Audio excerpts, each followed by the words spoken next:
Assalamualaikum warahmatullahi wabarakatuh. Di video kali ini saya akan menjawab beberapa pertanyaan UTS Filsafat Pendidikan. Saya Hana Hairunisa dengan NIM 2410200007.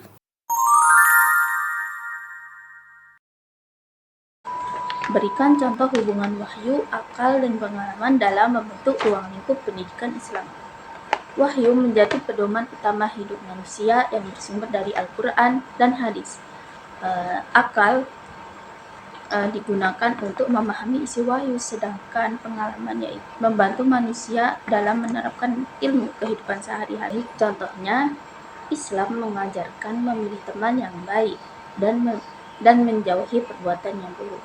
Siswa berpikir bahwa lingkungan pertemanan mempengaruhi perilaku dan masa depan seseorang. Dari pengalaman berteman tersebut, siswa dapat melihat dampak positif berteman dengan orang yang rajin dan yang berakhlak baik.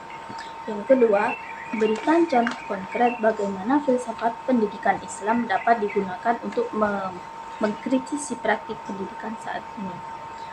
Filsafat pendidikan Islam itu intinya tidak cuma transfer ilmu, tapi membentuk insan yang kamil, manusia yang seimbang antara akal, hati, ruh, dan jasad. Banyak praktik pendidikan sekarang yang bisa dikritiki. Salah satu contoh konkretnya, ketika guru dilarang menegur siswa yang merokok di kamar mandi karena alasannya nanti orang tuanya marah. Nah, sistem itu mematikan fungsi ta'dib.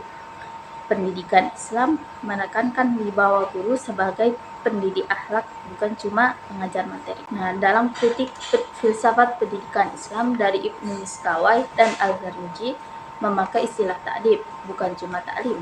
Ta'dib artinya mendisiplinkan, mendidik adab, dan menekankan tanggung jawab. Relasinya murid-mursyid, bukan penjual-pembeli.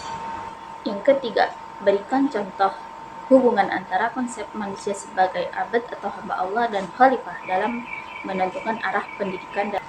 Contohnya, seorang siswa belajar dengan rajin sebagai abd. Ia belajar karena ingin menjalankan perintah Allah untuk menuntut ilmu. Sebagai khalifah, ilmu itu nantinya digunakan untuk membantu orang lain dan membangun masyarakat. Jadi, pendidikan diarahkan bukan hanya agar siswa pintar, tetapi juga beriman dan bermanfaat. Keempat, menurut Anda apa saja hal dari pendidikan Islam klasik yang masih relevan untuk pendidikan saat ini? Pendidikan modern tidak cukup hanya berfokus pada pencapaian akademik atau nilai ujian. Dalam pendidikan Islam klasik, pembentukan akhlak lebih diutamakan daripada sekedar penguasaan ilmu. Guru tidak hanya mengajar materi, tetapi juga membentuk karakter peserta didik.